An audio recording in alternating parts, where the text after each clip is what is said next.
Hey, je mets une écologie. On est mardi soir. À Tedvav, belle synagogue, Baruch Hashem, beau tzibour, cours mix exceptionnellement ou pas exceptionnellement. Peut-être que ça viendra une fois par mois, on le fera, je n'en sais rien. On est le Yud Gimel du mois de Sivan et le 6 du mois de juin. Bientôt les vacances, attention la tsniout. Avant de commencer ce chiour sur descendre pour des fois mieux remonter, j'aimerais juste quand même lancer 3 messages importants qui me touchent particulièrement et qui pour moi sont des messages non pas à attrait politique mais à attrait thoraïque. D'abord à vous encourager pour voter pour Meir Habib. Je n'ai jamais l'habitude de dire qui voter, quoi voter, mais par rapport à une discussion que j'ai eue avec lui pendant un long moment sur, d'abord il vient d'une famille religieuse, son frère est Dayan, son père est rabbin. Il m'a expliqué exactement ce qui se passait au niveau national et international. Il est impératif, surtout par rapport à son concurrent, que la Torah, la nation d'Israël, soit bien défendue aux yeux des nations, comme le demande la Torah elle-même. Donc je m'étais promis de le faire et je le fais à voix haute. Quoique je n'ai aucun intérêt dans tout cela, que ce soit lui ou un autre, pour moi, ça ne change rien. Pour moi, ce qui nous sauvera, c'est l'étude de la Torah, la Gmilut Rasadim, mais on n'est pas des curés dans nos paroisses. Donc il faut aussi parler de ce qui concerne la nation d'Israël au travers des nations du monde. Velachen, même si je n'y gagne rien, mon avantage est pour que la Torah soit représentée. La reine, Mishema Amin Bedvara est celui qui donne du crédit à ce que je dis. Meir Habib est pour moi la personne la plus adéquate pour représenter en tant que député national, voire international, pour représenter le peuple d'Israël dans son domaine. La deuxième chose, on a eu un petit coup d'alerte. Par rapport à ce qui se passe dans cette génération, on a demandé, je me suis entretenu avec le Rav Gobert pour plusieurs sujets, et un d'entre eux, dont ma femme d'ailleurs aussi a pris le téléphone, c'est par rapport à la jeunesse. Il y a une grande chute, on va en parler aujourd'hui d'ailleurs, une grande chute au niveau de la jeunesse en ce moment, et on a demandé au Rav Gobert de faire spécialement un cours pour les jeunes demain soir à City, spécialement, c'est à City, Val ? Oui. Donc à City, et moi-même, Motzei Shabbat, je demande une réunion de tous les jeunes, de 14 ans à 17 ans, 18 ans, parce que il se passe des choses presque anormales. Il y a quelque chose qui est dans l'air, il y a quelque chose qui ne va pas, et je pense que l'heure est au dialogue et surtout aux questions-réponses. Il serait temps que les enfants eux-mêmes soient capables de nous fournir des réponses. Donc j'ai pris ça sur moi avec le Rav Gobert, de parler un peu avec la jeunesse, parce qu'il se passe des choses qui sont pas normal. Ça veut dire qu'il peut y avoir des changements, mais ça va très vite, comme s'il y avait une espèce de possession, je ne sais pas ce qui se passe dans l'air. On va en parler d'Africa parce que ça touche au sujet de ce soir. Alors nous, on n'est pas venu réussir à faire ce qu'on avait à faire, on va essayer simplement de faire ce que l'on a à faire. C'est toute la différence. Là, c'est Sikha, pour ceux qui sont intéressés, les mamans et les papas qui ont des questions, parce que les jeunes sont dans un grand doute aujourd'hui. Ils ne voient pas l'intérêt de la Torah, pour beaucoup d'entre eux. Pour eux, on peut très bien avoir Dieu dans son cœur et pas plus, parce que la vie est déjà très compliquée. Mais la reine, Bezrat Hashem, un dialogue d'Afka à tous les jeunes, avec une personne pour diriger la discussion, ce que je me propose de faire, Motzei Shabbat. Et si vous savez pour moi ce que ça veut dire Motzei Shabbat, en général, je suis Michel Teta. C'est-à-dire, je ne veux même pas qu'on parle de Motzei Shabbat au téléphone. Je suis épuisé. Shabbat qui vient de passer, on a fait un cours de 4h30 à 7h moins 10. Parce que vous comprenez, avec Mincha, avec encore un cours milieu, et encore Motzei Shabbat, et encore les chants, et après au soir, c'est caché, mais Baruch Hashem, c'est que du plaisir. Et si moi je pense à Motzei Shabbat, c'est que j'estime que vraiment, il ne faut pas tarder. Il y a une situation qui est très bizarre, et qui est pour moi une très bonne nouvelle, puisque c'est le cours de ce soir. Sidi, là c'est le cours pour les parents, non et oui, oui et non. Là, c'est un cours général qu'on va commencer tout de suite parce qu'il est super tard. Donc voilà, c'était les 3 messages. La première, à vous encourager, pour ceux qui veulent, après une discussion, ce n'est pas ce que je pense. J'ai vraiment parlé avec lui, j'ai posé les questions qu'il fallait que je pose, Alpi Alacha, Alpi Torah. Mais Rabib, j'ai promis de le faire, je le fais, car je n'ai qu'une parole. La deuxième, c'est le cours du Rav Gobert, spécialement pour les jeunes. Bezrat Hashem, demain soir à 8h30. C'est en français les 2 cours ? Les 2 cours seront en français, mais on peut les faire, enfin moi je peux le faire en hébreu, j'ai pas de problème. Même à Div, pour ceux qui ont des enfants. Et pour finir, Motzei Shabbat, réunion au Bet Midrash de City, parce que je serai sur place, sinon je l'aurais fait ici.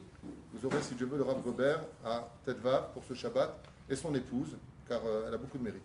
Voilà, Beshem Hashem Naaseh Venatzliach, que ce shiur vous soit dédié à toutes et à tous, לעילוי נשמת לודין חמישה בת אוריית חוקה, וכל ישראל, רפואה שלמה על בת אפרת מרים, מורת אמי, כל אחד יקדיש את השיעור לכבודו ולכבודכם, לפי הנצרך להם. Bien. Voilà. On va se casser. On est dans une période unique, comme ça dit la Gemara, dans Sanhedrin, dans Sota, dans le Zohar, dans la Torah. Comme dit le Gaon de Vilna, Nitzavim est la paracha qui correspond à la génération dans laquelle on est, dans ses comptes, dans ses calculs. Cette génération que nous traversons, ce n'est pas une génération commune. Jamais on a connu ce que l'on est en train de vivre. Je me dis, j'étais en train de manger avec un ami au restaurant et je racontais l'histoire de Yehuda qui a vu un 33 tours. Et il était subjugué. Yehuda voit un 33 tours, il m'a dit, c'est quoi? Alors je lui ai dit, c'est un disque. Il m'a dit, il y a 3 millions de chansons là-dedans. Un truc aussi grand, si une clé USB peut mettre 1000 chansons qui n'est pas plus grande que mon doigt, pour lui, c'est évident qu'un truc dinosaurique, comme un disque 33 tours, ça doit avoir des millions de chansons là-dedans. Je dis 6 chansons, mon fils. Il me dit, mais non, mais qui c'est qui a inventé ce truc? On vit une génération, VMF, c'est impressionnant. C'est incroyable. Quand on voit que Kodak a employé plus de 136 000 ouvriers et que c'est une société qui a déposé le bilan parce qu'ils n'ont plus de personne à qui vendre quoi que ce soit, ni le papier, ni ce qu'ils ont à faire, on a culbuté de façon spectaculaire d'un monde préhistorique, alors qu'il était très moderne, à un monde où on n'arrive plus à courir après le modernisme. On vit quelque chose qui n'a jamais, jamais existé de nos jours. Jamais. Si j'avais dit à une personne que je pourrais parler ici et que du monde entier on pourrait me voir en direct, ou que la mer se serait ouverte en deux, je ne suis pas sûr qu'il y a, 5 siècles en arrière, ce miracle aurait été moins grand ou plus grand que l'autre. J'en suis pas sûr. Je ne parle pas du fax, hein, ça handicapé le fax. Les fax aujourd'hui sont donnés gratuitement dans les trucs pour que tu achètes de l'encre. Pour celui qui est encore à l'époque du fax. Aujourd'hui, c'est tout mail, c'est tout moderne. Avec cette espèce de modernisme, il y a nos enfants qui naissent et qui n'ont plus rien à voir avec les générations qu'on a connues avant. Azma Yatsamipo. D'abord et avant tout, il y a un malaise dans le monde. Il y a un malaise dans le monde qu'on appelle un mal de vivre. Je ne sais pas si vous êtes au courant, je pense que oui. Et ce mal de vivre, malheureusement, passe par les symptômes, par les symptômes, les cellules des parents chez les enfants. Comme je l'ai dit à Rabbi Meir, aujourd'hui, ce n'est pas les enfants qu'il faut éduquer, c'est les parents, contre toute attente. Ce ne sont pas les enfants qu'il faut éduquer, je redis à voix haute, quitte à en déplaire à qui veut l'entendre, ce sont les parents qu'il faut éduquer. Une fois que les parents se sont eux-mêmes éduqués et ont soigné leur mal de vivre, ils vont, les shaders, on dit transmettre dans l'atmosphère une confiance chez les enfants, une sérénité chez les enfants, une harmonie chez les enfants. Et quand les parents qui sont l'exemple des enfants sont stressés, manquent de bitachon, que le fils il voit que le père il se lève à la prière, il donne de la tzedaka, que la mère elle a le kitsou, qu'elle a tout, et que ça ne le fait pas, pourquoi tu veux que lui qui regarde, il y croit à ton truc à toi? C'est compliqué. Mais la reine, il y a une souffrance, et c'est de ce qu'on va parler. On va parler de la descente. Donc celui qui veut un cours sympathique et marrant, ce sera pour mardi prochain. Là, c'est un peu rasera le cours. C'est pas rasera, c'est juste réalité. C'est vrai. On met. Il n'y aura pas une personne qui, à la fin des temps, ne souffrira pas d'un problème. À fil du terme, c'est ce qu'on va découvrir dans le secret Sanhedrin et Sota. Mais à la génération du Mashiach, la différence entre toutes les générations, parce que ce serait stupide de dire que les générations de nos parents n'ont pas souffert, c'est faux.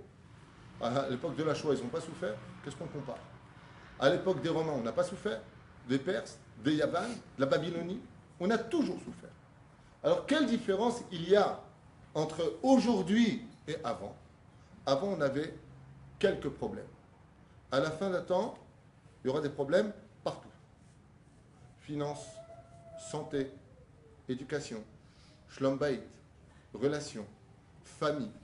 À un tel point que la Gemara dans Masechet Sota nous dit que tes pires mes ennemis, chose qu'on n'a jamais connue dans l'histoire, viendront de ta propre maison à toi. C'est-à-dire c'est quand tu rentres chez toi que tu as la rhum, pas d'aller chez l'autre. Tu rentres chez toi, tu ouvres la porte, On va se calmer. Attends, mais tu rentres chez toi. Normalement, c'est le lieu de je te prends dans les bras. Oive Hashem Anshebeto. Les pires ennemis de la génération finale, c'est un truc de fou d'entendre une chose pareille.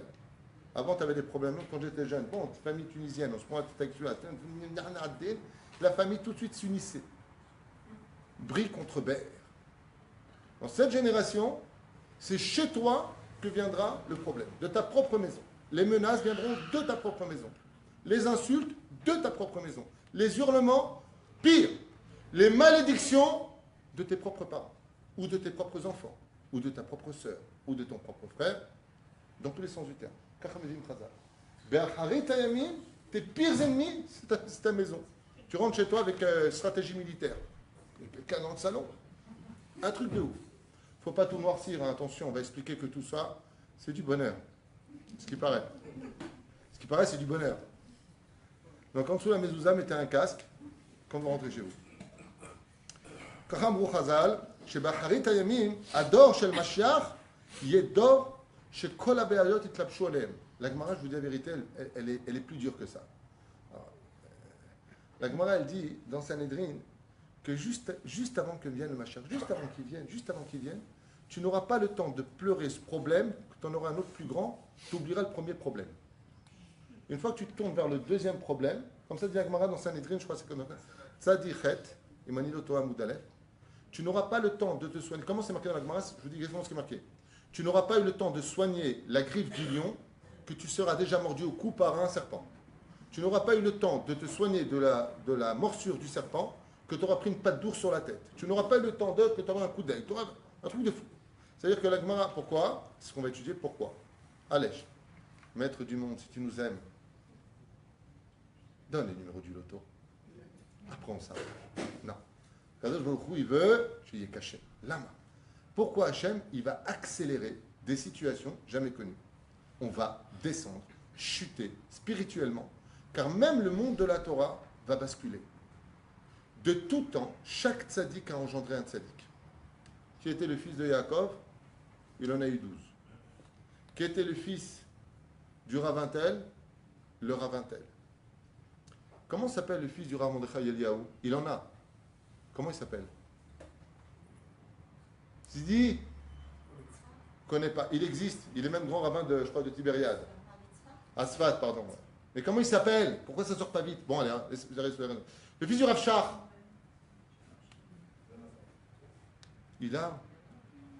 Bon, le fils du Rabbi Lubavitch. C'est facile. Il n'a pas eu d'enfant. C'est-à-dire que si on prend chaque grand, où est l'héritier? La Gemara nous dit quand un soleil se couche, un autre se lève. C'est la première fois de l'histoire que tous les grands qui partent de ce monde n'ont pas laissé d'héritier digne de s'asseoir sur leur trône à eux. Ils ont des enfants dans la Torah. Ils ont des tzadikim, mais ce n'est pas leur père. Comme si que tous les trônes se sont vidés pour laisser un seul trône, apparemment. Donc il y a une volonté, si vous le comprenez bien, de façon analytique, où Hachem veut plonger le monde dans l'obscurité. C'est-à-dire, d'une certaine façon, il y a un corps qui n'a plus de tête. Et c'est une génération aujourd'hui qui perd la tête. On fait n'importe quoi. On ne réfléchit plus. On fait n'importe quoi. On n'a plus de tête. Les Gdolé Ador, si je vous les retire maintenant, le Rav Steman, le Rav David Abou Hatzera et le Rav Kanevski, qui reste? Le Rav Amos de Natania, Mi-Od, Mi-Notar. Où sont les 36 tzadikim promis par la Torah sur lesquels le monde tient? 36 tzadikim, Gdolim, Gdolé Ador. Où ils sont? Les Nistarim, peut-être qu'ils existent. On parle des Niglim. La Torah nous a promis aussi ceux qu'on pourrait voir. Et 36 et 36 égale 72, Shem Havaya di Yudin, qui veut dire par là que le créateur du monde se dévoilera ou se cachera à travers les tzadikim. Mais où sont les Gdolé Ador? Le Gaon de nous a prévenu. Il dit que la génération du Mashiach, il n'y aura plus de Baal Muftin. Où est Baba Saleh? Où est Rabbi Yaakov Abou Hatzera avec sa savate qui guérit des gens qui sont condamnés? Où sont les Gdolé Ador qui, en un seul mot, un pauvre devenait riche? Où ils sont? Tu vas voir un rave, tu dis j'ai un problème d'argent et tu veux faire un don? Où sont ceux qui te guérissaient? C'est Palel. Avant, ce n'était pas Tzit Palel. Rabbi Moshe Deri Zatzal, tu venais le voir pour un problème, tu repartais, le problème était réglé. Je l'ai vécu. Réglé. Tu sors de chez toi, il te règle le problème. Dans tous les domaines. Financiers, maladies, machin. Où ils sont ces tzadikim là? Chacun de vous pourrait raconter son histoire avec un rave qu'il a vécu un truc incommensurable. Aujourd'hui, où sont ces miracles? Le Gaon Levida, il écrit noir sur blanc. La génération du Mashiach, l'otimatse Baal Moftim, noir sur blanc. Il n'y aura plus de Rav capable de faire les miracles qu'on a vécu pendant toutes ces années que vous trouvez dans les biographies vendues d'ailleurs sur cette table là-bas, de tous ces Gdoléadors qui étaient capables de renverser la nature. Où sont ces rabbanim? L'âme, parce qu'il y a une volonté quelque part, comme le dit le Midrash Rabbah, il dit quelque chose d'incroyable, le Midrash Tanchuma, je ne me rappelle plus, il dit que c'est exactement ce qui s'est passé à l'époque de l'Égypte. Quand nous étions en Égypte, esclaves chez Pharaon, ouais, il y a une volonté quelque part, divine, où le désespoir est arrivé à un tel degré que ce n'est plus les voix des enfants d'Israël qui sont montés à Dieu, mais la sueur de leurs mains qui est montée jusque devant le trône d'Iva. Vaishma Hashem Elokim et Naakatam. Chazal, ils disent, Mazé Naakatam, c'est le soupir, j'en peux plus. C'est ça qui est monté devant le trône d'Iva. Ça veut dire un truc de fou. Velama ou Madoua, pourquoi? Ça vous intéresse? Ça restera, hein? Super.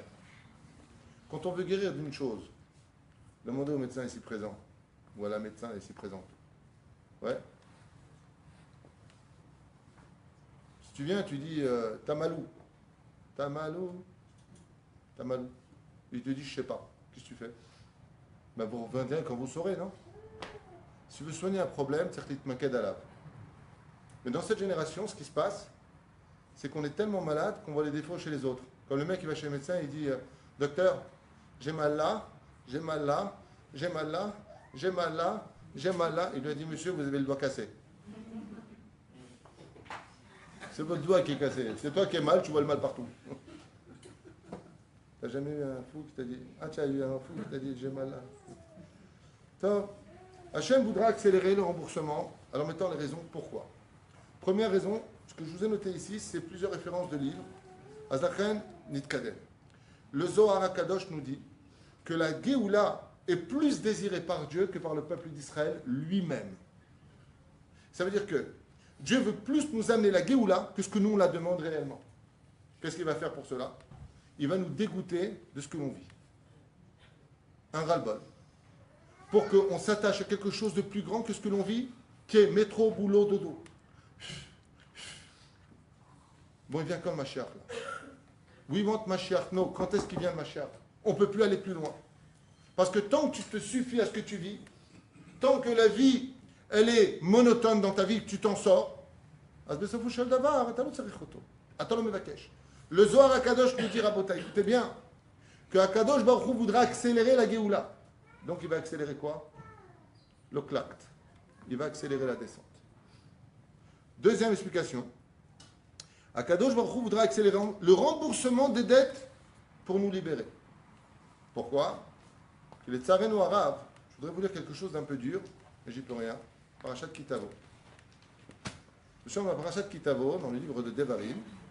Et là-bas, nous avons des bonnes nouvelles et des nouvelles un peu moins bonnes qui disent comme ça. Les morts. Voici, Vaya, Bayamaou. Si vous venez maintenant écouter l'Éternel votre Dieu, alors je vous bénirai, je vous traduis directement, et je donnerai les goïms dans vos mains. Personne ne vous ennuiera. Je vous bénirai sur toutes vos actions. Le fruit de vos entrailles sera sain. On parle des enfants. Des enfants équilibrés, qui aimeront la Torah d'eux-mêmes. Pas besoin de dire, va étudier. À Kol Yeto. De l'autre côté, d'un coup, on arrive à une phrase très bizarre, écoutez bien. Vaïtzav Moshe, on est dans la Torah, c'est pas moi qui parle. Parachat de Kitavo. Vaïtzav Moshe et Ta'am. Donc Moshe ordonna au peuple d'Israël, les morts, et les Yamdou, les Barech Ta'am al-Ar Gerizim, sur le côté de la montagne de Gerizim, et l'autre, Baruchen Tayarden, Shimon Belevi, et les autres sur le Har Eval. Et qu'est-ce qui a marqué d'un coup? Arur Aish Asher Yaseh Pesel Amasecha, Toava Hashem Maase Yeder Charaj Vesam Basater, Ve'anu Kolam V'amru Amen. Ce verset-là est extrêmement fort. Extrêmement fort, je vais vous dire de quoi est-ce qu'on parle. Maudit est l'homme qui, en fin de compte, regarde dans son massar, qui fait de la vodazara. Écoutez bien la suite. Basat, Vesam Basater. Et il le fait où? Caché des yeux des autres. Il oublie que Dieu il est dans sa chambre. Et qu'est-ce qu'il fait lui là-bas? Il regarde le halim, le des choses interdites. Qu'est-ce qu'il y a marqué dans la Torah? C'est pas le pshat. Je vous relis la phrase. Maudit est l'homme qui fera Pesel Masecha. Masecha, on avait parlé ça la fois, Mazé Massar. c'est un écran. Pesel Masecha. Pour Avat Hashem, que Dieu déteste tout ce qui touche à la débauche. Maaseh de Harash, Vesam Basater. Et il le met où? Il se cache pour le faire. Ve'anu kolam ve'amru. Amen. On continue, c'est pas moi qui l'ai dit. Arur makle avi ve'imo. Maudit cet enfant qui maudira son père et sa mère. Et répondra tout le peuple. Amen. Arur m'sikbul re'u. Malheur à celui qui prendra la possession d'autrui par jalousie. Il va le vendre, il va le dénoncer. Et tout le peuple, Rabotai, la Torah, c'est pas Tintin et Milou. Et le peuple répond Amen. Vous avez la suite, je ne peux pas vous gâcher la soirée. On va s'arrêter là. Maudit, maudit, maudit. Chachamim, ils disent, qu'est-ce que tu crois? Ça rejoint un peu le cours qu'on a fait Shabbat de l'autre côté. Qu'est-ce que tu crois? Que quand tu fais des choses, c'est chinam, c'est où? Il n'y a pas de patron sur terre. Quand tu dois de l'argent, tu crois que tu ne vas pas le payer? C'est une question de... Qu'est-ce que tu crois? Tu viens, tu fais Halal Shabbat, tu fais pas ce qu'il faut Torah Mitzvah, tu crois que parce que tu es sioniste alors tu es sauvé? Il y a des rabbinim qui enseignent ça, vous savez? Il y a des rabbinim qui enseignent que la Torah, c'est facultatif, c'est pas tellement important. Ce qui compte, c'est l'armée, c'est la Torah. La Chon, c'est très important. Le pays d'Israël, très important l'armée. Mais si tu as un stylo en or, n'oublie pas d'y mettre de l'encre. La Torah, c'est l'encre. Si tu veux écrire ton histoire, c'est pas ton armée qui va écrire.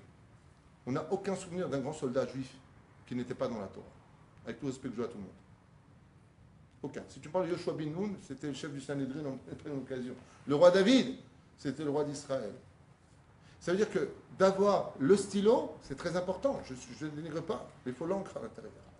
Si tu n'as pas la Torah, Arour, Chazal Kotvim, ce que je vous ai noté magnifique, il dit, Akadosh Baruch Hu, malheureusement, étant donné que les fautes vont s'accélérer, et les tatouages, et je touche la meuf, et j'insulte mes parents, et je fais ce que je veux, et tu n'as pas à me dire ce que j'ai à faire, et je prends de l'argent malhonnête, et je fais ce que je veux, oh merde, c'est que les Shalem et Tachov. Et qui va payer la dette? L'ensemble du peuple d'Israël. Un malaise général. Lama, Atam le Tnagim a fait. Explication qui est donnée. À prendre ou à laisser. Qu'est-ce que vous en pensez? Ani le Yodéa. Oh, explication du Rav Dessler. Pourquoi ce sera si dur, dit le Rav Dessler, à la fin des temps? Parce que Akadosh Baruch Hu voudra nous sortir un mérite supplémentaire, celui qui est à la base de la faute originelle, celui qui a été répété par Moshe Rabbeinu en frappant le rocher. Manque d'émouna. Dieu t'a dit tu ne mangeras pas du fruit interdit, et toi qu'est-ce que tu as fait? Tu ne l'as pas écouté. Comme il a dit, Loeman Tambi, vous n'avez pas cru en ma parole. Le Rav Dessler il dit dans Mirtav Eliyahu qu'à la fin des temps, Akadosh Baruch Hu va s'en prendre à un seul unique point. La émouna. Si tu as tout, tu as besoin de la émouna? Non, ce que j'ai tout, je n'ai pas besoin d'émouna.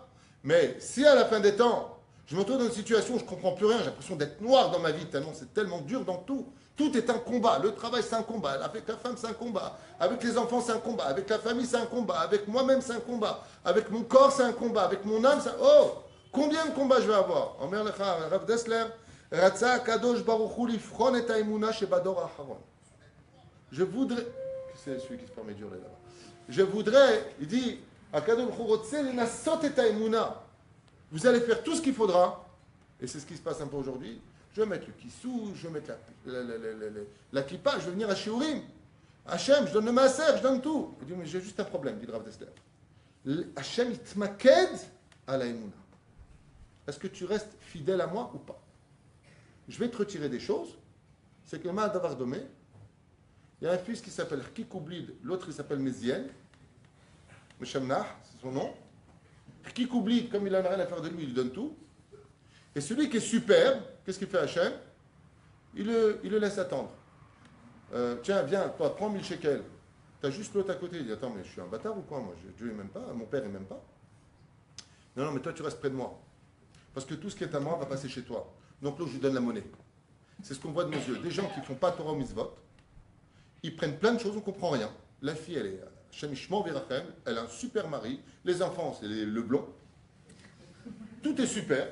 Et l'autre, avec son kissouish, Hannet Tamout, elle est en train de morfler sa race, bien chérie, elle reçoit du monde, elle sera la belle-mère à la maison, la totale. Et avec tout ça, quoi? Il n'y a rien qui se passe. Vous dites, attends, franchement, la vérité, j'étais à Tel Aviv, j'étais là-bas, sans faire la Shemara Hazé Shalom. Je vois que des femmes, elles sont plus heureuses que nous, et nous, on est là, il n'y a rien qui marche chez nous. Punaise, une nouvelle voiture décapotable. Ok, bon, bah c'est bien. Est-ce que c'est quand le salaire, quand on meurt, vous faites pas les verres dans la tombe? C'est génial. Top, c'est Nisayona Imuna, Omer Arabe Dessler. Mamshichim Chazal, Ayam assez magnifique avec Baba Saleh. Il y a un jour un homme, un chassid de Beersheba, qui est venu voir Baba Saleh, de Tunisie. Je sais, vous avez les Bouddhas qui ont du Tafil à l'aide du Maroc. Je vous le laisse. Allez. Nous, on avait Rabbi Haïtaï Blomet, l'équivalent. Ou Rabbi Haïm Houri, à la Vachalom. Rabbi Talfon, ou Kalfon. Le mec qui fait la liste. Rabota, je suis ni tunisien ni marocain, je suis hébreu. Et c'est Had, il est venu voir Baba Saleh. Il lui a dit, voix d'arabe, Makara. Il lui dit, j'ai un problème avec mon fils. Baba Saleh et Rabbi Israël, Bouhassara lui a dit, quel est le problème? Il lui dit, écoutez, je ne sais pas ce qui se passe, il faut faire quelque chose. Il est noir. Il lui a dit, Baba Saleh, Mazot Omeret, il est noir. C'est de quoi il est noir? Écoutez, il y a 3 semaines, il tombe, il se casse le doigt. 3 jours plus tard, il tombe, il s'est cassé la cheville. Il passe notre temps à l'hôpital. Là, j'arrive à la maison, il tombe sur la tête, il s'est ouvert le front. Il se passe quelque chose à la maison, en arabe. À Marlo Baba Saleh, quelque chose d'incroyable. Il lui a dit, qu'est-ce que vous avez changé à la maison? Alors, le chassid lui a dit, allez, va et qu'on puisse changer quelque chose. Tu veux qu'on change? À Kol Bessédak, il lui a dit, Baba Saleh, il lui a dit, si vous avez changé quelque chose sur terre, si Hachem vous a changé quelque chose sur terre, c'est qu'automatiquement, vous avez changé quelque chose. Réfléchis. Le chassid, qu'est-ce qu'il fait? Il demande le téléphone chez le Rav Elior El-Fassi, le chamash de Baba Saleh, il appelle sa femme, il lui dit, le Rav dit qu'on a changé quelque chose. Elle lui dit, oui, il y a 3 semaines, on a changé les assiettes en porcelaine, on a mis du khat permis maintenant, on mange que dans du khat permis, mais tu sais pourquoi? Elle dit, ouais, ok. Il est venu voir Baba Saleh, il lui a dit, voilà, c'est très simple, on a changé quelque chose il y a 3 semaines, depuis on met du khat permis. On met du jetable, des assiettes jetables, des verres jetables, des couverts jetables. Et Baba Saleh lui a répondu, il lui a dit, et pourquoi tu as fait ça? Il dit, parce que le petit, il est tellement turbulent qu'il casse toutes les assiettes. Il lui a dit, c'est là qu'est toute ton erreur. Avant Dieu, il ne voulait pas lui casser les membres, il voulait casser les assiettes, c'était son tikkun. Au lieu que lui, il se casse, c'est les assiettes. Qu'est-ce que tu as fait toi? Tu as empêché les assiettes de se casser, alors c'est lui qui se casse. Il lui a dit, tu veux savoir pourquoi ton enfant n'arrête pas de tomber? Parce que toi aussi tu as fait un chimie. C'est-à-dire qu'il faut faire très attention de ne pas imaginer une fraction de seconde que les changements ont lieu de façon hasardeuse, qu'on n'a pas de chance. Baba Saleh, dans cette histoire, il vient te dire, vous avez changé quelque chose. Il y a quelque chose qui a changé, et comme il vient de dire, basseter. Des fois, de façon chitsonite, extérieure, on paraît chapeau melon de botte de cuir. Mais qui tu es réellement à l'intérieur?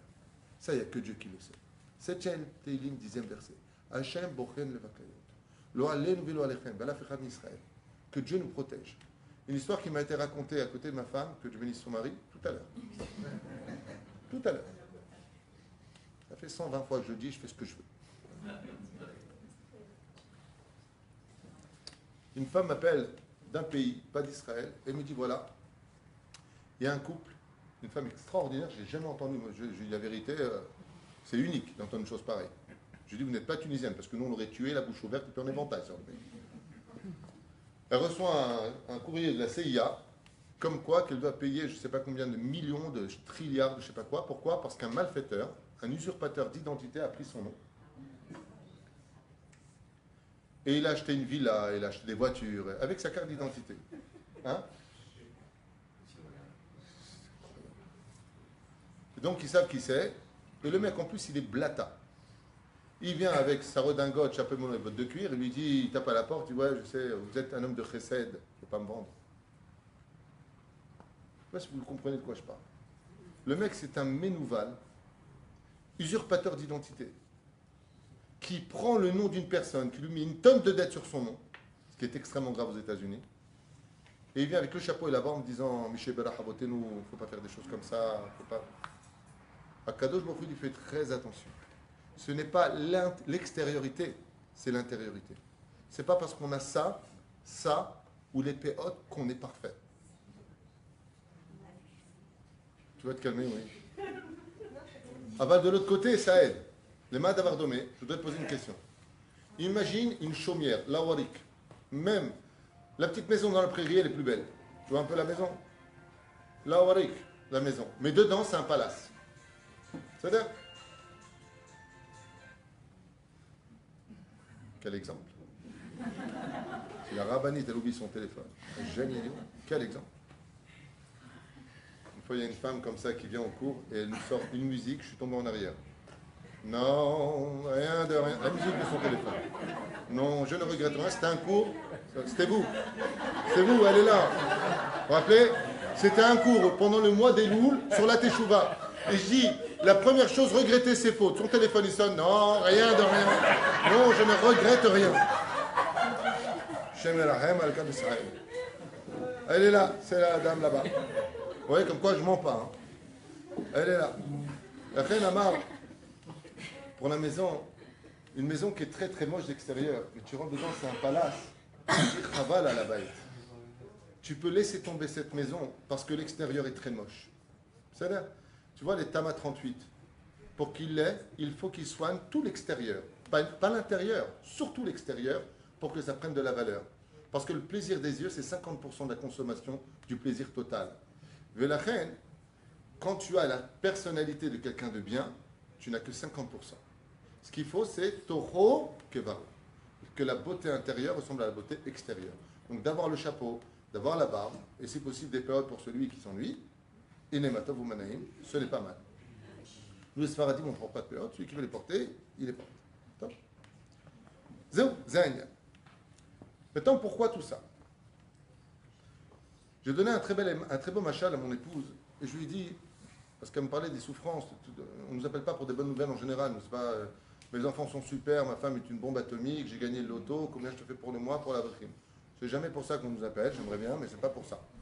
C'est ma femme a quitté, j'ai la rate qui se dilate, le menton qui est trop long, j'ai pas de quoi faire Shabbat, je vais me suicider, hein, à 2h du matin, à l'hôtel Hilton à Tel Aviv. Rav Twitou? Oui? Voilà, je regardais vos cours et je vais me suicider. Je lui ai dit, tu vas te suicider à cause du cours? Il me dit non, j'allais le faire, mais j'ai quand même mis un cours à vous. On m'a parlé de vous, j'ai mis un cours sur YouTube. Et donc j'ai arrêté de me suicider, mais j'ai décidé de vous appeler. Donc j'ai appelé le mec qui m'a dit, regarde le cours de Rav Tutu avant, et donc je vous appelle. Je lui dis, et alors? À 1h du matin, 2h, quelle heure était? 2h du matin? Je lui dis, et alors? Il me dit, ben je vais sauter. Alors je lui dis, écoutez, descendez au rez-de-chaussée et sautez. Parce qu'il est 2h du matin. Il dit, bon, tant pis, on va se calmer, je vais venir. Donc je pris ma voiture, je suis parti à Tel Aviv, et j'ai discuté jusqu'à 5h du matin pour sauver sa vie, et grâce à Dieu, depuis, il va en boîte, il est hyper heureux. Le pire, c'est que c'est vrai. Je lui ai tellement donné envie de vivre, qu'il m'a dit, voilà, t'as raison, punaise, j'ai pas vu les choses comme ça. Je lui dis, tu vas où? Il n'est pas du tout religieux à la base. Il est parti et tout, Ibiza, machin. Je lui dis, la voiture? Il me dit, non, Ibiza, mamache.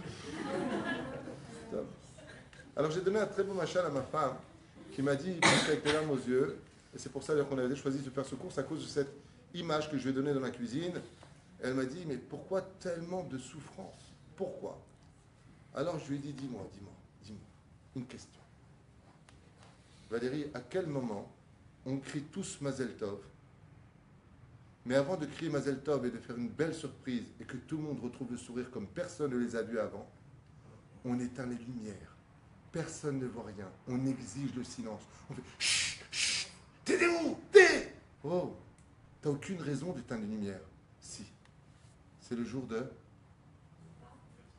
Vous êtes un peu teubé ici. Anniversaire surprise. Il n'y a pas au courant. Ouais. Ils n'ont pas vu la bouffe. Quand tu fais un anniversaire, bon, ça fait que ça fait un peu relou comme surprise, je vous dis la vérité. Mais c'est l'exemple que je lui ai donné. Parce que cet exemple-là, je ne l'ai pas lu, il est de moi, mais je l'ai lu d'une autre façon quelque part des Chachamim. Qui disent que Kadosh Baruch Hu, quand il va venir, ça va être Pitom. Mazé Pitom. Pitom, ça veut dire à un moment où, Bessiardat, comme l'explique la Gemara dans Sanhedrin, ou l'explique Bichla le Ben Ishraï, c'est à un moment où toutes les lumières vont être éteintes. Et qu'est-ce qui se passe? En réalité, ce n'est pas nous qui allons faire une surprise au Mashiach, c'est le Mashiach qui va nous faire la surprise. Il va éteindre les lumières, et il y aura un grand chut, comme s'il ne se passe plus rien sur terre. Boum, on m'aiguille. Et donc, qu'est-ce qu'on voit dans cette image? Quand on fait un anniversaire surprise, on prépare tout. La personne ne se doute de rien. Il ouvre la porte pour lui, il va allumer une lampe, tout le monde allume, et qui est devant lui? Tous ceux qu'il aime, Triatamiti. Résurrection des morts. Et là, tout le monde lève le main, et qu'est-ce qu'on dit? Mazel Tov, Mazel Tov, Mazel Tov. Comment ça, Mazel Tov? Des fois, il faut éteindre la lumière du monde pour dire Mazel Tov, parce que la lumière rejaillit dans le monde. Mais pour arriver à cela, si la personne, c'est dès qu'elle arrive en bas, elle voit du monde qui l'attend, est-ce qu'il y a un Mazel Tov, un sourire? Ah, vous êtes au je vous ai vu, hein? Ma sita bahaim. Il y a marqué Az, Mazé Az, d'Orfen Pitomi, Yamalesi Chokpin, Kulshon et Nourina. On va éclater de rire. Pourquoi? Parce qu'on ne s'attendra pas à un tel bonheur.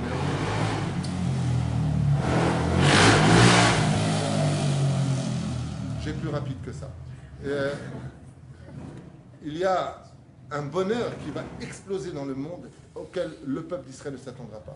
La reine Yerida, les Tzoret Raya. Des fois, il faut éteindre la lumière comme préparer un anniversaire surprise pour vraiment donner un grand sourire, un grand éclat. Et on dit à tout le monde de se taire. C'est un peu ce qui se passe aujourd'hui. On a l'impression que Dieu, il se tait. Quoi que tu fasses, eh ben voilà, il n'y a rien. Shabbat, j'ai lu, et alors, il n'y a rien. Allez, je mange du porc, eh ben il n'y a rien. En Malach Kadosh Baruch Hu, tu te trompes. D'abord, ça, tu vas le payer. Seulement, moi, la différence, c'est que je contrôle le temps, je contrôle ta vie, je fais ce que je veux, contrairement à toi. Mais de l'autre côté, il y a plus grand que ça. C'est que je t'attends de l'autre côté. J'ai une surprise pour toi. Je vais prendre un autre exemple. À quel moment, dans un mariage, tout le monde crie Mazel Tov? Je ne comprends pas un truc. Franchement, je ne comprends pas. Quand la femme, elle monte pour se marier, elle monte sur la teva, et qu'elle tend le bras, elle va tendre son index. C'est pas l'index, ça? Il s'est dans les index. D'accord. Bon, elle prend la bague. Qu'est-ce qu'on devrait dire? Mazel Tov. Non, on dit mes coups d'échette. On les met en garde. Hâte mes coups d'échette. Mes coups d'échette, ça veut dire tu es sanctifié, tu n'appartiens qu'à cet homme sur 7 milliards et demi d'individus. Toi, tu es pour lui. C'est tout. Mes coups d'échette, mes coups d'échette, mes coups d'échette. Quand est-ce qu'on dit Mazel Tov? Quand on casse le verre. J'ai une question à vous poser, chers amis. Pourquoi on casse le verre? Comme je dis souvent au Khatan, avant qu'il casse le verre, je lui dis Habibi, c'est la première et dernière fois que tu casses de la vaisselle. Aval Slicha, il faut que je casse un verre pour dire Mazel Tov. Pourquoi on casse le verre, docteur?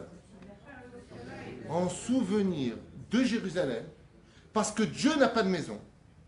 On n'a pas le droit d'avoir de joie sans se souvenir Imeshkacher Yerushalayim. T'as le Khatan qui vient casser un verre. Et quand il casse le verre, Mazel Tov. Oh! Non, pleure, petit Kuntratzot, on parle du Beth Amikdash. Il dit non, t'as pas compris, le fait de casser le verre qui rappelle la perte du premier temple et deuxième temple est un grand Mazel Tov, parce que ça veut dire que maintenant, on attend le troisième. Donc c'est un grand Mazel Tov. Il faut fêter le malheur pour dire bonheur. C'est incroyable. Il faut fêter le malheur pour dire bonheur. Prenons, comme dit Chachamim, il a une très très belle image. Il dit à quoi ressemblera la génération du Mashiach si on les accueille comme une lettre à la porte, à la poste.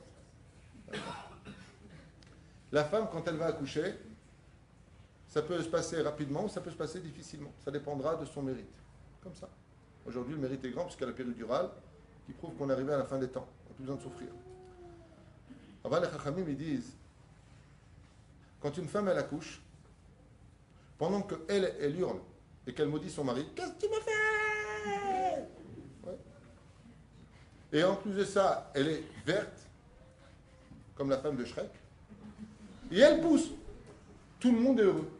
C'est-à-dire qu'elle est en train d'hurler, elle est comme ça, elle a les orteils comme ça, et elle dit, pousse encore, pousse encore. T'es teubé, je suis en train de mourir, tu me dis de pousser? Allez, pousse encore. On voit la tête. Mais je vais te mettre un coup de tête, je suis en train de crever. Je suis en train de mourir. La Gemara dit, une femme qui accouche arrive jusqu'aux portes de la mort. La souffrance est tellement dure pour elle qu'elle arrive jusqu'à... Et il y en a pas... Non seulement ils sont pas... Ils sont... On dit Mazel Tov ou pas? Attendez, ça arrive. Zélédat HaMashiach. Comme ça disait Chachamim. Cette image, Zélédat HaMashiach. Seré Yemot HaMashiach. Les douleurs de l'enfantement de la venue du Melech HaMashiach.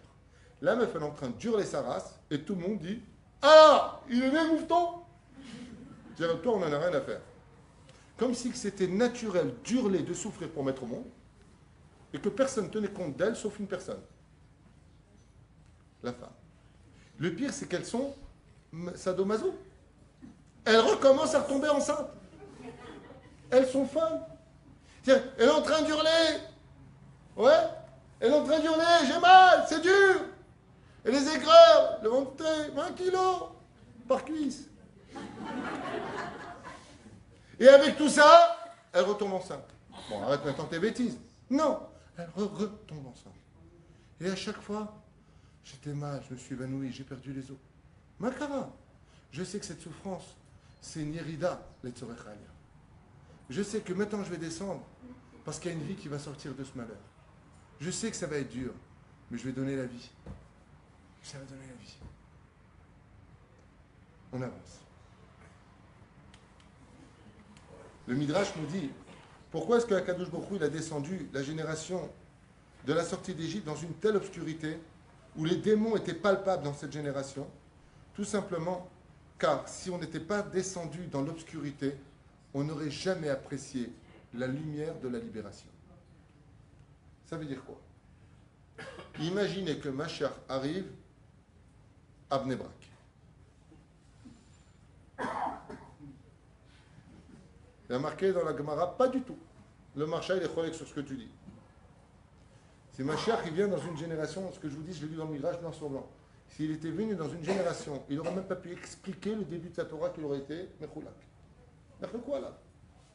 Si vous ne me croyez pas, tous les grands Torah à l'époque de Moshe ont été cholkim sur Moshe. Vous voulez des preuves? Qui étaient les chefs du Sanhédrin? Les 12 tribus qui sont partis visiter Israël. Qu'est-ce qu'ils ont dit à Moshe? Pas de coucher. Vous voulez le plus grand de la Torah à l'époque de Moshe? Korach. Vechol Adato, 250 princes de la Torah. Ils sont partis à Moshe, qu'est-ce qu'ils ont dit? Pas du tout. Ça veut dire qu'il manque une page toute. La reine, le Midrash que j'ai lu, il dit, Akadosh il a été obligé de descendre au niveau pour que Moshe, au moins, il ait le temps de s'exprimer. Que le Mashiach, quand il viendra, il pourra dire au moins, bon, je vous explique un peu la Torah, parce que sinon, on ne laissera pas parler. Pas du tout. Zeperusha Daba. Mashlou Machal et Madavardomé. Toi, comme une personne qui reçoit un billet de 200 shekels, alors que depuis des mois, il n'avait rien. Ça, vous le vivrez avec la Brechim.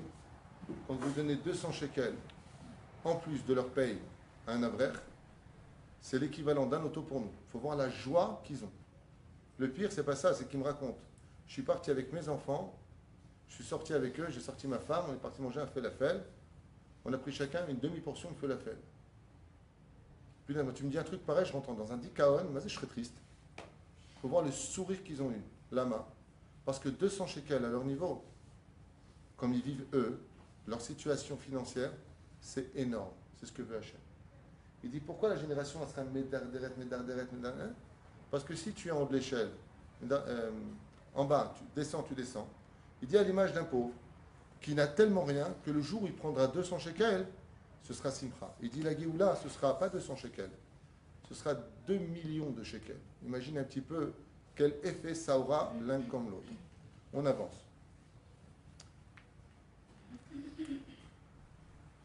Pourquoi à la fin des temps? Oh, il y a une très belle explication que j'ai lue.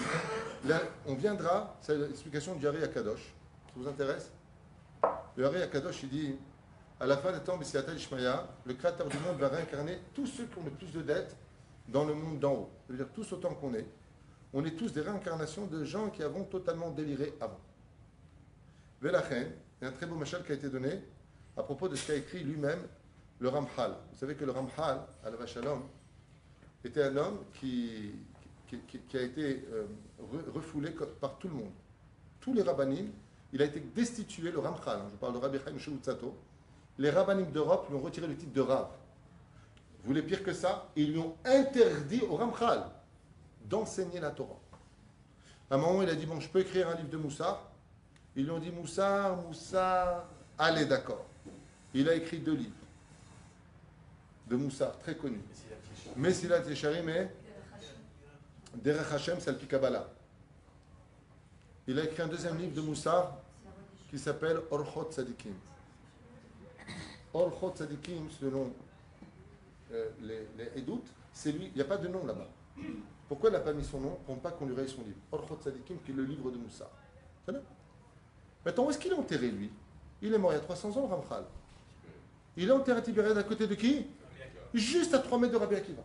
Lama. Rabbi Akiva Alava Shalom. Écoutez bien cette explication extraordinaire du Ramchal lui-même. Rabbi Akiva, à quel âge il a fait Teshuvah? Avant de 0 à 40 ans. Qu'est-ce qu'il disait des gens de la Torah? Il les détestait. Que vous soyez mordus par la mâchoire des ânes, brisés de l'intérieur. Il détestait les Talmidei Chachamim. Quand il est parti de ce monde, à 120 ans, dans un grand Kiddush Hashem, il est arrivé dans le monde d'en haut, et Dieu lui a dit, quelle est cette traînée noire derrière toi? Il lui a dit, ce sont les 40 ans où j'ai vécu sans Torah. Il lui a dit, que Vodo Yarzor, c'est le Ramchal. Et lui, qu'est-ce qu'il a fait pendant ces 40 années, lui? Qu'est-ce qu'il a fait, lui, pendant ces 40 années, Rabbi Akiva? Il détestait les Talmidei Chachamim. Et venu le Ramchal, et on a détesté sa Torah, mais le Ramchal a vécu que 40 ans, il a souffert la mort toute sa vie. À tel point qu'il pleurait, il disait, mais jusqu'à quel point? Ils sont même pas, je ne sais pas si vous comprenez ce que je veux dire.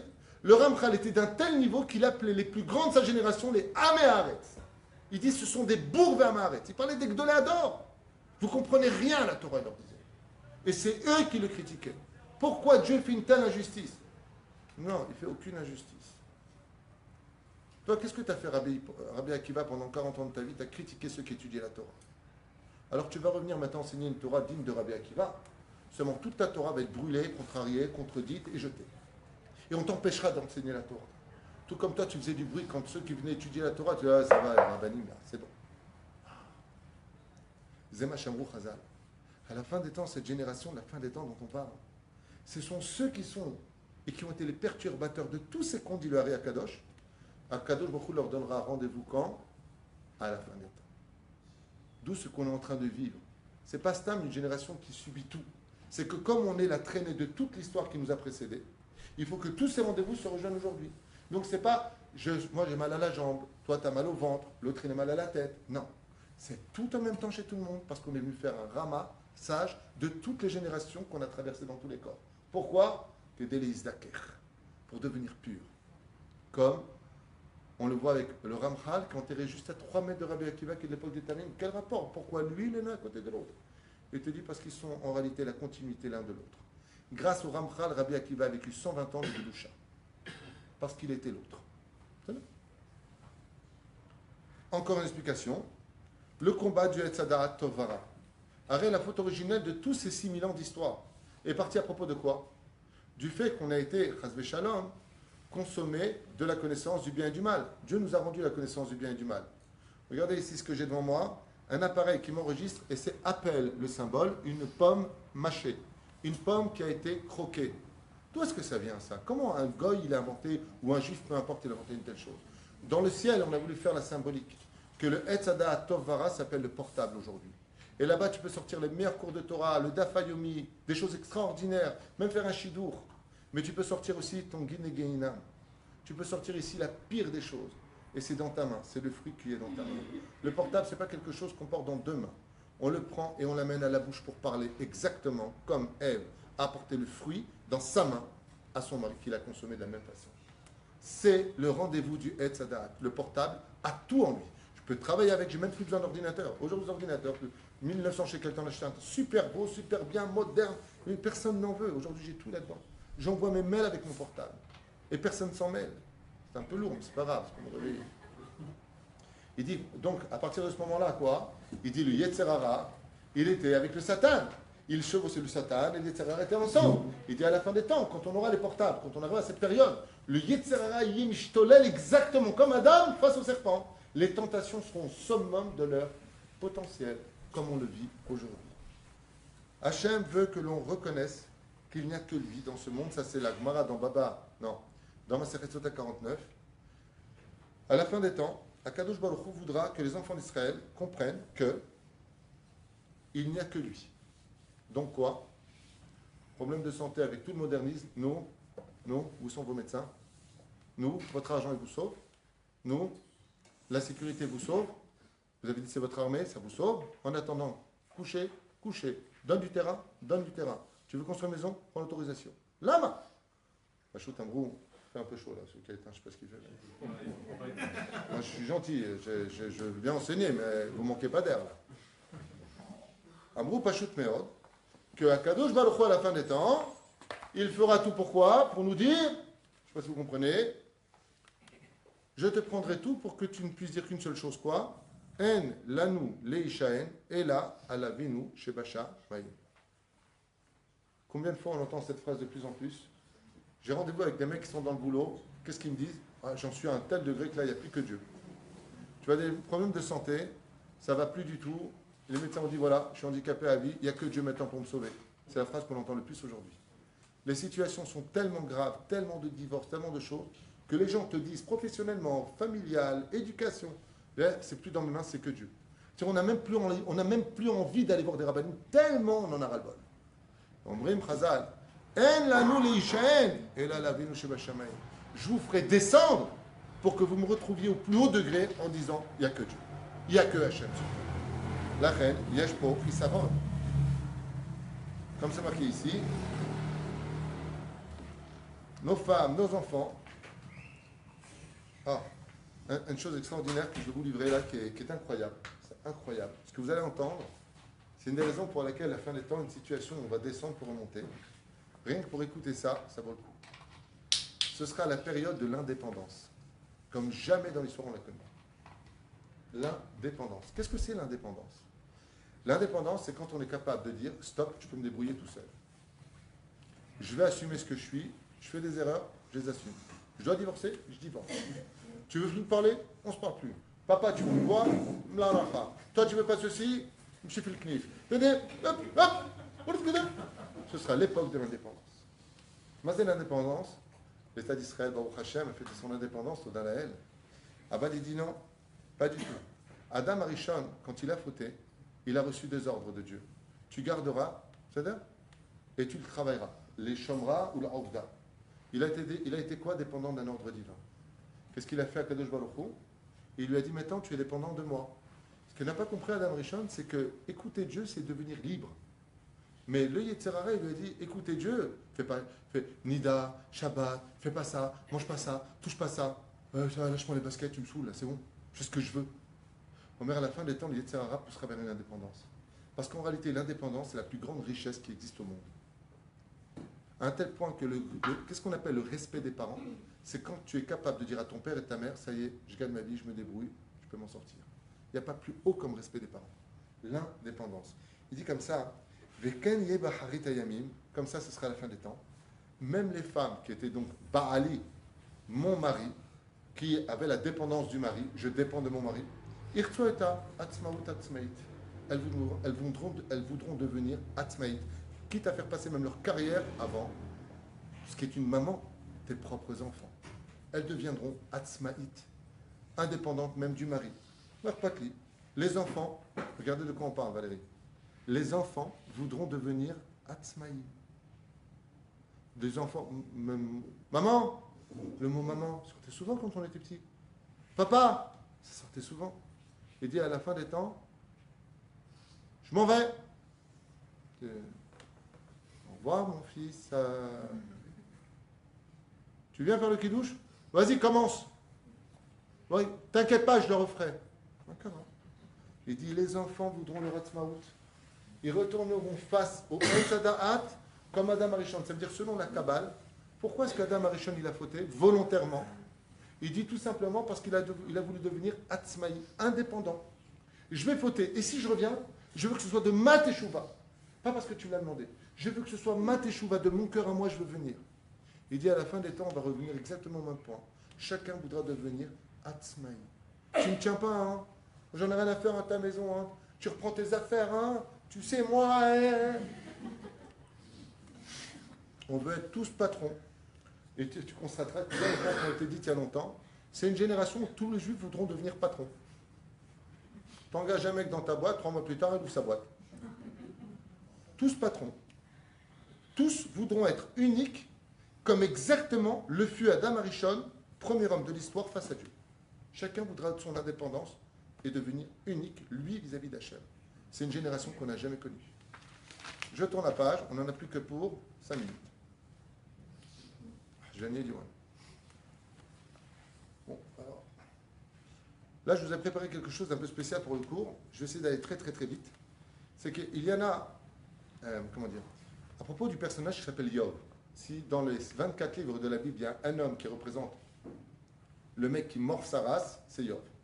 En français, Job. Pas le mari de Dallas, de chez nous. Job n'était pas juif. Il y a une grande marloquette dans la Gemara à savoir ce qu'est la Bichlal existait. Réponse finale, toutes les réponses sont justes. Job n'a pas existé parce que Job c'est nous. Voilà, je réponds clairement. Job a existé, il a vécu exactement 210 ans, il était marié avec Dina, fille de Yaakov, duquel il a eu 7 fils et 3 filles. Il a vécu en Eretz Kenaan, sur la bordure du Jourdain, et la Gemara nous raconte une tonne de choses sur lui. Comment tu peux me dire qu'il n'a pas vécu?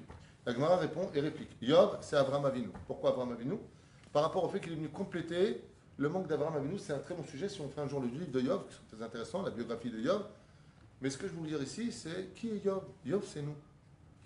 Job, c'est aussi là du mot Oyev, qui veut dire l'ennemi. En chacun de nous, il y a un Job, nous disent les Chachamim. C'est pour ça qu'il y en a qui disent qu'il n'a jamais existé. Il y en a qui disent que Job, c'est la réincarnation de Terah. Il y a beaucoup de déotes à propos de ce personnage. Alors pourquoi je parle de lui? Ce personnage, il a vécu donc 210 ans. Il a eu 140 ans de bonheur et 70 ans des pires malheurs de l'histoire. Je ne crois pas qu'on ait trouvé un homme qui ait autant souffert que lui. C'est un homme qui avait tout. Plus généreux que lui, tu meurs. Comme Abraham avait 4 portes, il avait 4 portes. Il n'a jamais laissé un pauvre pauvre. Il a toute sa vie consacré sa vie pour Hachem. Il aimait plus que tout au monde. Aya, le terme Zélagma nous dit, il était encore plus grand qu'Abraham Avinu. Ad Kedekar. Que quand les explorateurs sont rentrés là-bas, Dieu a dit, je suis obligé de tuer Job, parce que ce tzaddik à lui tout seul, face au peuple d'Israël, ouais, il peut empêcher la conquête d'Israël, par son mérite à lui. Ad Kedekar Hayagadol Job. Quand on lui a annoncé qu'il avait tout perdu, qu'il n'y avait plus un kopek, il a dit, Baruch Hashem, c'est bien. Je ne sais pas ce que Dieu attend de moi, mais c'est très bien. On ne peut pas faire mieux que lui. On lui a dit, tu sais, on vient de trouver ta femme, elle est morte. Il a dit, Hashem Atam, Hashem Lakar, Yehishem Hashem Evorach Me'atava Adolam. Dieu il m'a donné, Dieu m'a repris. Quelle chance j'ai eu de vivre avec une telle femme. Quelle route Hashem m'a donné. Alors on lui a pris ses enfants. Il avait 10 enfants, ils sont tous morts, les uns après les autres devant lui. Il a répondu, Dieu n'a rien pris. Il a donné une âme, moi j'ai donné le corps avec ma femme. Il m'a laissé le corps, il a pris son âme. Dieu n'est pas un voleur. Waouh! Alors qu'est-ce qu'il a fait le Satan? Il a dit, bon, je vais le finir à la hache. Il lui a envoyé la pire des maladies, celle qui ne te laisse ni te reposer ni dormir, la lèpre. Pas n'importe la lèpre, n'importe laquelle. Celle qui te brûle comme un chalumeau plus profond de ta chair et qui laisse tomber les lambeaux par terre. Et Job, qu'est-ce qu'il faisait? Le Midrash nous dit qu'il avait sous le bras, ça vous fait rire, j'en sais rien, mettez des faces si vous voulez. Il avait un très long poil et tous les matins, il mettait avec ce poil des tefilines. Il rentrait ce poil-là dans sa chair qui tombait en lambeaux. Il n'a jamais perdu le sourire. Job Hayat Sadik Yesod Olam. Quand le Satan a vu qu'il ne pouvait rien faire de lui, il a dit, bon, on va lui laisser la lettre. Dieu lui a dit, tu peux tout lui faire, mais tu ne peux pas toucher à son cœur, qu'il faut qu'il reste vivant. Parce qu'il ne mérite pas de souffrir autant. Job, pas une seule fois, avec ses 3 amis, perd le sourire. À un moment, il va remettre une seule fois Dieu en question sur un petit domaine. Il va se reprendre, il va, pardon Hachem, pardon. Pardon d'avoir un Chazvé Shalom, pardon. Ce qui est extraordinaire chez lui, c'est ce personnage qui dit qu'il y a du Yov en chacun de nous. C'est que Yov, ce qu'il a maintenu dans une telle situation, il y a des médecins, c'est quoi la lèpre? De passer, il n'a même pas sa femme, il n'a plus ses enfants, ils sont tous morts. Yov a tout perdu. Tout perdu. Le Midrash nous dit qu'il avait tellement de têtes de moutons, de bétail, qu'on n'avait pas assez de chiffres pour compter. Il n'y a pas une tête qui est restée vivante. Tout est mort. Il est passé de l'homme blanc à l'homme shchor. Et qu'est-ce qu'il dit Yov à chaque fois? Quelle yérida extraordinaire. Ses amis lui disent, mais comment tu peux dire une chose pareille? Vous ne comprenez pas, quel alliage je vais avoir. Si Dieu me fait descendre si bas, mais qu'est-ce qu'il m'a préparé de grand? Eh bien entendu, vous avez la réponse de qu'est-ce que Dieu lui a préparé de grand. Non, rien de rien, vous avez la réponse quand même.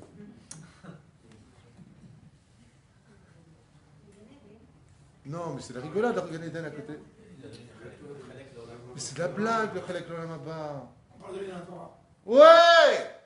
Yov fait partie des 24 livres de la Bible. Oh!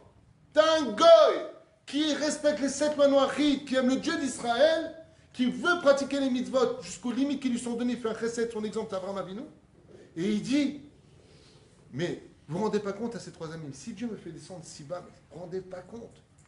Tu sais, les mecs qui font du ski, là, j'adore, tu sais, c'est un sport, c'est génial. Je m'imagine toujours si les skis sortent de ses pieds. Ceux qui sont sur une rampe, après ils s'envolent. Ils atterrissent chaud, je me dis, et s'ils perdaient les skis? C'est méchant, c'est pas gentil. Vous avez remarqué que le mec, il vole comme un oiseau. Il s'envole, mais où est-ce qu'il vole? Il vole haut, mais il atterrit dans la douceur. Mais avant de s'envoler très haut et d'impressionner des choses qui sont incroyables, c'est magnifique. À voir, c'est magnifique. Des combinaisons comme ça qui sont tant. J'ai essayé de le faire. J'ai réussi à m'envoler, mais la chute a été terrible. Ça a été terrible. Ben, si vous regardez avec la télévision, ça fait un truc qui descend et tu vas super vite, tu as l'impression que tu vas mourir. Quand tu es en haut, tu vas gerber. Tu manges des frites avant, tu deviens une patate. Tu es mal. Parce que c'est un truc qui est grave comme ça. Mais si tu veux y arriver, tu es obligé de descendre. C'est ce qu'a compris Yov. Yov, il a dit, punaise, si ça devient si dur pour moi, mon Dieu, mon Dieu, mon Dieu. Oh, mais qu'est-ce que tu me prépares? Wow! Il a eu un salaire qui est unique. Unique. Le livre de Yov. Bon, peut-être que ça ne vous dit rien. Laisse-moi tranquille et n'écris pas de bouquin sur moi. J'aille bien avec tes trucs et garde tes livres. Ouais, mais vous savez que tant qu'on parle de lui, il vit en haut. Nous, après 50 ans, après notre mort, on parlera de nous. Quelqu'un va s'intéresser à la Ascara de nous. Yov, il a son livre dans la Bible. Il est éternel, le personnage.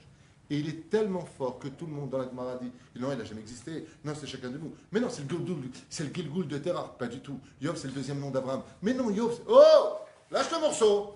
Mais non, tu ne sais pas qui est Yov. Son nom est éternel. Yov, Dieu l'a choisi dans ses 24 livres de la Bible. Alors Yov, quand il est arrivé, qu'il a tout récupéré, Dieu lui a rendu sa femme. Il lui a rendu ses 10 fils, ses 7 fils et 3 filles. Il lui a rendu tous ses bétails. Tout est revenu encore mieux que ce qu'il avait. Il a dit à Hachem, Hachem, si tu veux les reprendre, tu les reprends. Mais Hachem lui dit non, c'est pas tout. Tu as été tellement chacham, tu as tellement compris que la Yerida, elle est tzorecha alia, que chayecha, ton nom, il sera dans mon livre. 24e livre de la Bible. Yov, tu es dans mon livre, il a dit Hachem. Tu pas dans le livre, une bibliothèque. Mon livre à moi, ma Bible. Dieu lui a dit, tu es dans ma sifria à moi. Tu es dans ma bibliothèque à moi. Pourquoi? Parce que pendant que tu as chuté, tu avais le sourire. Pas chuté, j'ai problème à la banque, le banquier m'appelle. Hein. Tu as la lèpre. Tu parles à quelqu'un, que tu dis, ah, non, c'est la langue, elle est tombée, parce que tu comprends. Mais de quoi on parle? Le livre de Yov, tu l'as en français à lire et à relire. Et la reine, il dit, quand il a eu une chose, on a dit à Yov, comment tu sais ça? Il dit, moi, toute ma force, c'est le mammon. Écoutez bien ce que je vais vous dire, c'est un chidouche extraordinaire. Yov, sa force, c'était la richesse. On disait de lui que s'il prenait un bout de fer dans ses doigts et qu'il te le donnait, un bout de fer qui n'a aucune valeur, tu devenais de ce bout de fer multimilliardaire.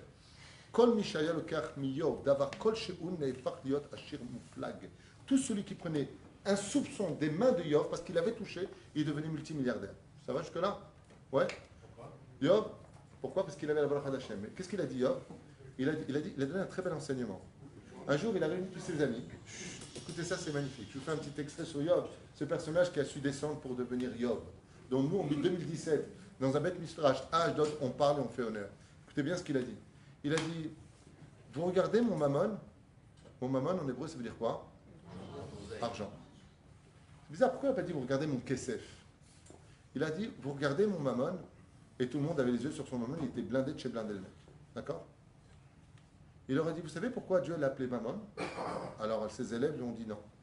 Il a dit parce que ce sont les seules lettres qui commencent et qui finissent par elles-mêmes. Mammon, ça s'écrit Mem, Mem, Vav, Nun, où sont les Vav? Mais ça porte tout le temps la même lettre. Si j'écris Mem, le premier Mem, comment s'écrit Mem? Mem, Mem. Donc ça commence par Mem, par Mem. Le deuxième Mem, Mem, Mem. Vav, Vav, Vav. Nun, Nun, Nun. Il y aura le Nun, Vav, Nun, mais première lettre et dernière lettre sont les mêmes. Ses élèves lui ont dit à Yov, Maïnaf Kamina, et qu'est-ce que tu veux nous enseigner par là? Il leur a dit, tu sais pourquoi on appelle le Mammon Mammon et que ça commence par la même lettre que celle qui l'a fini? pour te dire qu'il y a celui qui a la bracha dans ce qu'il fait, qui vient du premier même, et il y a celui qui a la même chose qui vient de la malédiction. Ne croyez pas que l'argent et le bonheur vient forcément de Dieu. Il peut venir aussi des forces du mal. Et il dit, si moi, tout ce que je touche, vous donne la bracha, c'est parce qu'Hachem vous dire que moi, je suis attaché au mammon, la première lettre de chacune des lettres. Et non pas comme vous l'êtes, en train d'épier l'argent de l'un et de l'autre. Karmalam Yod, ils êtes sadiques. Ils êtes sadiques. Paix les plaines. Je finis, je vous libère. Qu'est-ce qu'il dit? Quels ont été donc? Ok. Comme le dit d'ailleurs Rabbeinu, c'est le rapporteur Rabbeinu qui dit comme ça qu'à la fin des temps, la bracha sera cachée d'Afka dans l'obscurité. Ça veut dire que c'est dur à entendre. Il dit plus, il va plus loin que ça. Rabbeinu, il dit Bichlal que la parnassa sera dans la klipa. La parnassa sera dans la klipa. Rabbeinu, il explique que, de quelle génération il parle Rabbeinu? Il dit Ikva de Meshicha, la génération du Mashiach, l'argent, le mammon, ouais, Dieu le jettera où? Dans l'obscurité. Ça veut dire que ce sera très dur de gagner honnêtement sa vie pour la génération du Mashiach. Lama, pour toutes les raisons qu'on a énumérées. Il dit comment on peut y arriver. Alors maintenant, je vous explique. Les armes pour pouvoir lutter dans une telle situation, à la fin des temps où tout sera si compliqué pour tout le monde. Petit 1, la première arme sera l'humilité. Deuxième, la patience. C'est les deux méthodes principales. D'être patient et d'être humble. Troisième, l'étude de la Torah. Quatrième, la prière, qui comprend la des doutes. Cinquième, l'amour. Travailler constamment son amour. Sixième, les kafsrout. Prendre sur soi de juger constamment les kafsrout. Ça va être très dur. Et pour finir, celle qui englobe tout, simchat chaim. Pour surmonter cette obscurité, d'être capable de l'yatser, c'est-à-dire former de la lumière dans l'obscurité, c'est ce qu'on dit tous les jours. Yotzer or mi pene chocher, ve chocher mi pene or. Pourquoi on dit yotzer? Mazé yotzer en hébreu? Non, pas créer, pas borer. Yotzer, non, former. Tu devras former. Comment tu vas former cette lumière dans l'obscurité? Humilité, patience, étude de Torah, prière, amour, kafsrout et surtout joie de vivre pour surmonter ça. Ce sont les ingrédients à mettre dans la salade de la fin des temps. Mamash, mamash, mamash. Si tu les mets dedans, atayotse mise begadol. C'est-à-dire que dans ton obscurité, tu vas sortir une lumière où tu deviendras un personnage éternel dans ta famille. On ne te verra plus de façon différente. J'ai donné un petit var Torah comme ça pour faire honneur à Papi Nissim Dahan, qui nous a quittés à la synagogue de City, un personnage que je pleure dans mon cœur, vraiment un homme une fois de plus qui dit j'ai jamais rien, qui était simplement souriant. Ceux qui ont connu Nissim Dahan, qui faisait descendre les escaliers à chaque fois, je n'ai jamais entendu ce monsieur. Nissim Dahan, il s'appelait, ouais. Il est parti le même jour que Papi, justement. On l'appelait Papi, c'était le Papi de la synagogue. Et je me suis dit, mais comment, encore ce matin, en étudiant, mais comment il peut me manquer à ce point-là? J'avais les boules. Non, c'est vrai, laisse tomber. Il dit, ouais. C'est pas le même, il est grand, beau gosse celui-là. Beketsu, je me suis posé la question, je me suis dit, mais il m'a jamais parlé. Seulement, il voyait, oh, tout le temps comme ça, oh, il te serre dans les bras, il t'embrasse et tu dis Shabbat Shalom. Et le mec, il nous manque. Il n'a jamais fait un Torah. Il n'a jamais dit un truc spécialement intelligent. Je ne sais pas. Peut-être qu'il était, moi je ne l'ai pas connu comme ça. J'ai connu simplement un homme qui rentrait avec le sourire, qui partait avec le sourire, qui avait presque 100 ans et qui était tout le temps souriant et positif. Et il a fait, hein? Ah, il bénissait tout le monde dans la synagogue. Tout le temps des brachot, tout le temps des brachot, tout le temps des brachot. Le problème, c'est qu'elles étaient longues des fois. J'ai mal au cou. C'est un agnan. Mais qu'est-ce qu'il avait? Il avait une joie de vivre. Dans son obscurité, sa maladie, comme il marchait doucement, avec sa canne, c'est un homme heureux.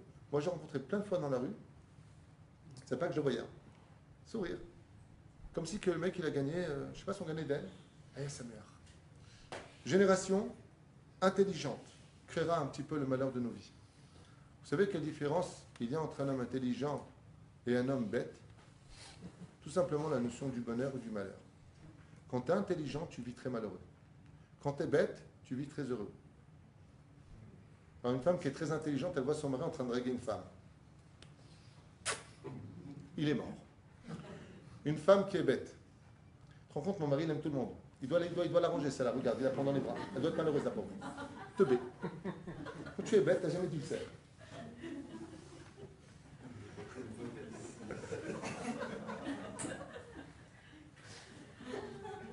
Le pire, c'est pas ça, c'est que les gens qui sont minimes, les gens simples d'esprit, ils ne souffrent. Le premier qui m'a enseigné ça, c'est Rabbi Moshe Ederi.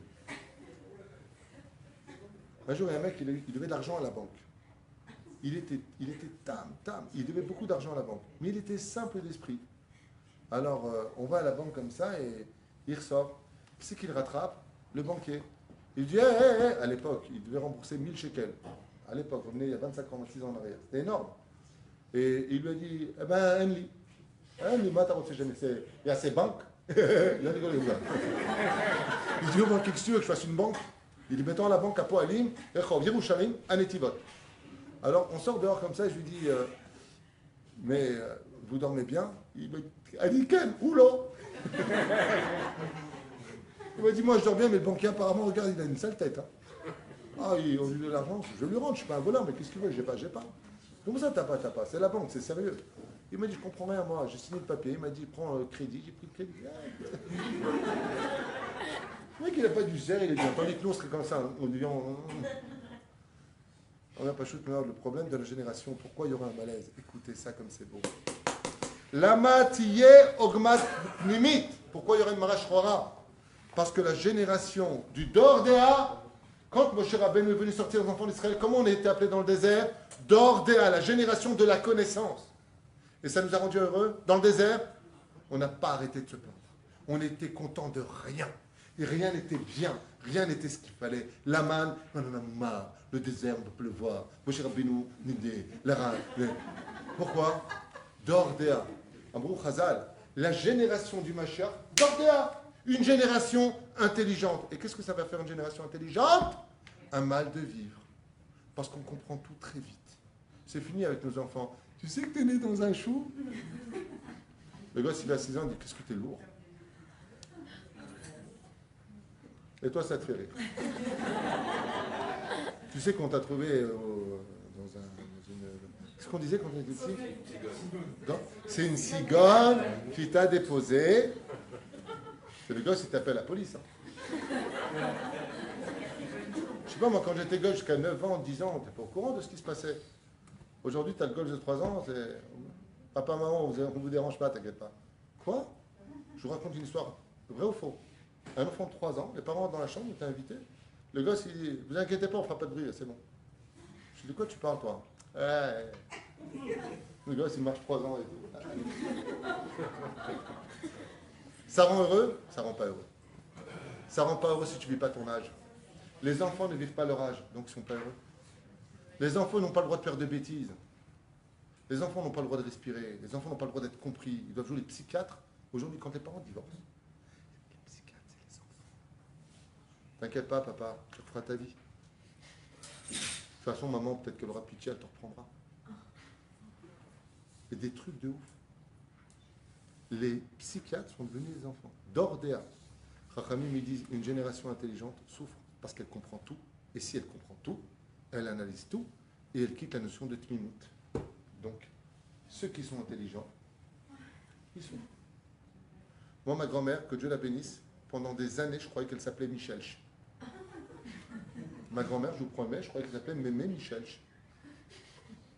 Je lui ai dit, Mémé, tu sais qu'il n'y a plus de lait? Michelch. Attends, je voulais faire une semoule au lait avec du sucre, c'est 3 kilos de trucs. Tunisien. Mémé, il n'y a plus de place à table. Je vais te chercher une salle. Michelch. Décidément, ce Michelch, il est partout. Michel, ça voulait dire, c'est pas grave. C'est pas grave. Mais ton fils, il ne peut pas te recevoir pour X raison, il n'est pas là. Michel, elle venait d'arriver devant sa porte, crevée, fatiguée, avec des... Ma grand-mère. Ah, c'est pas grave. Mais moi, j'aurais piqué une crise. Mais Théo! Je ne souffre pas. On lui a dit, tu vas rester à l'hôpital parce qu'elle était très malade, que Dieu repose son âme. Elle était très malade. Elle a dit, bon, d'accord, mais vous pouvez me mettre de la musique à l'hôpital? On peut écouter un peu de musique orientale. Donc, c'était à l'époque de la boom, tu sais, les Walkman. Là. Elle nous a demandé un Walkman. Et on venait la voir à l'hôpital. Elle était vraiment très très malade. Et on rentrait la voir, elle faisait comme ça. Elle était hyper malade, mais hyper malade, crachait du sang là, pour que Dieu repose son âme. Elle avait Walkman, elle faisait comme ça, dans le lit, un truc de fou. Un autre intelligent, à quoi il pense? Comment je vais faire? Qu'est-ce que je vais dire? Et à Dieu, il existe. Qu'est-ce que je m'inquiète? C'est son problème, c'est pas le mien. Un truc de fou. Celui qui est âme, il vit heureux. Cette génération très intelligente, ordinateur, je comprends tout, je visite tout, je veux tout. Et je me satisfais de rien. Une génération qui se cherchera constamment dans l'obscurité. Après, Ben Ishraï dit, dans cette génération, il ne faudra pas s'inquiéter, car quand on arrive au bout du taf, qu'est-ce qu'on retrouve? Bonne réponse, comme ça dit Ben Ishraï. Quand dans l'alphabet, tu as la lettre Aleph, c'est au début, c'est bien. Et si tu t'enfonces, tu t'enfonces, tu t'enfonces, quand tu arrives à la lettre Taf, qu'est-ce qui recommence tout de suite après la lettre Taf? Le Aleph. Il dit, quand tu vois quelqu'un qui s'enfonce et qui s'enfonce et qui s'enfonce, t'inquiète pas, l'ouverture pour lui, oui, je sais, je finis, il me reste 4 phrases. Il dit comme ça, bon, je vais finir avec ça parce que c'est quand même très, très, très important, pour moi en tout cas. Chachamim disent comme ça. Il est curieux de constater qu'en Égypte, nous ayons atteint le 49e degré d'impureté, alors que on parlait hébreu, on avait des noms hébreux, on portait des vêtements d'hébreux. Les femmes, grâce à Dieu, ne se sont pas assimilées aux Égyptiens. Il n'y a pas eu d'assimilation. Donc on parlait l'hébreu, on avait des noms hébreux, on s'habillait comme des juifs. Qu'est-ce qu'on faisait? 2 avérotes principales. Aïnou, Baal et Lachonara. On faisait du Lachonara en Égypte. Et on faisait d'Avodazara. C'était les 2 défauts. Comme il a dit, c'est pas mal, regarde où on en est. Il dit comme ça. Et ça nous a fait atteindre le 49e degré d'impureté. Je répète, qu'est-ce qu'on faisait en Égypte, Valérie? 2 choses. Avodazara et Lachonara. C'est tout ce qu'on faisait. Zéouzé. J'ai fini raboter, écoutez bien comme c'est beau. Avodazara et Lachonara. 49e degré d'impureté. Dieu l'a dit, encore un jour là-bas, et c'est la guerre. Vous ne pourrez plus vous en sortir. Akshivu était. Aujourd'hui, 80% d'assimilation. Lachonara, je ne te raconte pas. Moti Shemra. C'est-à-dire que si on devait définir vêtements comment? À la mode. Voici Gala. N'importe quoi. Comment c'est possible? Amrou rabotenu ala mashalom. Les ma davar domé, à quoi ça ressemble? Il dit un jour, un homme est parti dans les sables mouvants et il s'est enfoncé, il a crié de l'aide. Son ami lui a dit, surtout ne bouge pas parce que si tu bouges, tu vas t'enfoncer encore plus. Mais son ami, il commençait à s'enfoncer. Il lui dit, laisse-moi un doigt que je puisse voir encore où tu es géographiquement pour te retrouver.